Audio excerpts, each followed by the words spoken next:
9. Luka Modric. At number 9, I'm going with Luka Modric, and some people will want him higher, which is fair. But I've got him here for now. Modric has one of the strongest World Cup stories of anyone on this list.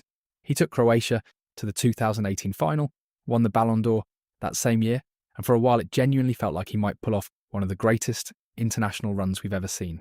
And what makes Modric special is that he doesn't dominate games in the obvious way. He's not the guy flying past people or smashing in 40-yard shots every week. It's the control, the rhythm, the intelligence, the way he slows one thing down and speeds another thing up. He just runs games. The reason I don't have him higher is just because some of the names above him are even bigger or change the sport more. But if you wanted to argue Modric should be top 5, I wouldn't even say that's crazy. 8. Roberto Baggio. At number 8, I'm going with Roberto Baggio. Baggio is probably one of the most naturally gifted players on this whole list. He had that elegance where even the way he moved looked different. He wasn't just effective, he was beautiful to watch. And in the 1994 World Cup, he almost dragged Italy to the trophy by himself.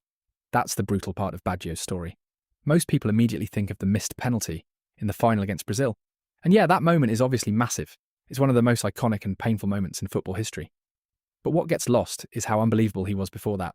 Without Baggio, Italy probably don't even make that final. So when I rank him here, I'm not ranking the miss. I'm ranking the player. And the player was absurd. 7. Paolo Maldini at number 7. Paolo Maldini. There are some players where you almost assume they must have won the World Cup because it just feels right. Maldini is one of those players. When you think of defensive greatness, he's right there. Maybe the cleanest defender ever. So calm, so smart, barely wasted movement, barely made mistakes. And he did it for years. He played in 4 World Cups and still never got it done. The closest was 1994 when Italy lost the final to Brazil. And I think that's what makes his case so strong. He didn't just have a great club career and happen to miss out internationally. He was there, he was good enough, he was around long enough. He just never got the trophy. That's why Maldini has to be on here. He's too great not to be. 6. Michel Platini. At number 6, Michel Platini. Platini is one of those players that maybe younger fans don't put high enough because they didn't grow up watching him or hearing about him the same way they do with modern superstars. But at his peak, he was one of the best players in the world. Full stop. He could score, create, dictate the game, and make everything around him better. France in the 1980s had real quality, and it felt like they should have had a bigger World Cup moment with him in the team. But it never came.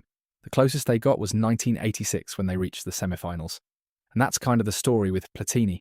Incredible player, huge influence, massive legacy, but the World Cup just never became his tournament in the way it maybe should have. 5. Zico. At number 5, I'm going Zico. And honestly, there are people who would put Zico number 1 on this list. I completely get it. Because in terms of pure football ability, he was ridiculous. Passing, dribbling, vision, technique, free kicks, creativity, he had all of it. The thing that makes Zico's case so painful is that he played in some iconic Brazil teams, especially that 1982 side, and they're still talked about like one of the greatest teams to never win the World Cup. That says everything. Usually if a team is that good and that loved, people assume they must have won. Brazil didn't. So with Zico, it's not just that he never got the trophy, it's that football fans still talk about how he should have. That's why I've got him top 5. 4. Johan Cruyff. At number 4, I'm putting Johan Cruyff. Now this is where the list gets dangerous because a lot of people are going to say Cruyff should be number 1, and from a football history point of view, I fully understand that. He changed the sport, not just as a player but as an idea. The way he moved, the way he saw space, the way he influenced everything around him. He was one of the most important footballers ever, and in 1974 he led the Netherlands to the World Cup final and played some of the most iconic football the tournament has ever seen. That alone gives him a huge case. The only reason I don't have him top 3 here is because the top 3 for me have either a bigger modern shadow over the game or a World Cup miss that still follows them even harder. But make no mistake, if somebody had Cruyff at number 1, I wouldn't even argue that much. 3. Ferenc Puskás. At number 3, I'm going Ferenc Puskás. Puskás has one of the strongest cases on the whole list because he was the star of one of the most feared national teams ever. That Hungary side was unbelievable, and in the 1954 World Cup, they really looked like they were going to finish the job. But then came the final against West Germany, one of the biggest upsets the sport has ever seen, and that's what keeps Puskás this high. He wasn't just a great player who never quite had the team. He had the team, he had the stage, he had the run, he got to the final. It just didn't end the way it was supposed to. And so when people talk about the greatest players to never win the World Cup, Puskás has to be right near the very top. 2. Neymar at number 2, I'm going Neymar. And yes, some older fans are going to hate this, but if we're talking talent, pressure, expectation, and just how massive the World Cup story is around a player, Neymar absolutely belongs this high. At his best, Neymar was outrageous. Not just good, not just world-class. Outrageous. The dribbling, the balance, the creativity, the finishing, the confidence, the flair. He had everything. He looked like the kind of Brazilian superstar who was supposed to have a World Cup attached to his name. It just felt inevitable at one point. But every tournament gave him a different kind of pain.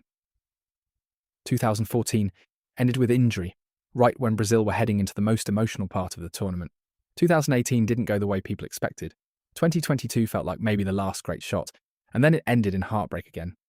That's why Neymar is number 2 for me, because his World Cup story feels unfinished in a way that still bothers people now. When you think of Neymar, one of the first things people still say is, how did he never win one? 1. Cristiano Ronaldo.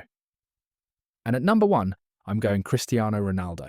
For me, this is the most obvious pick on the list, because with Ronaldo, it's not just that he never won the World Cup, it's that he is one of the biggest footballers ever, one of the 2 biggest of his era, one of the most decorated, one of the most productive, one of the most obsessed with winning.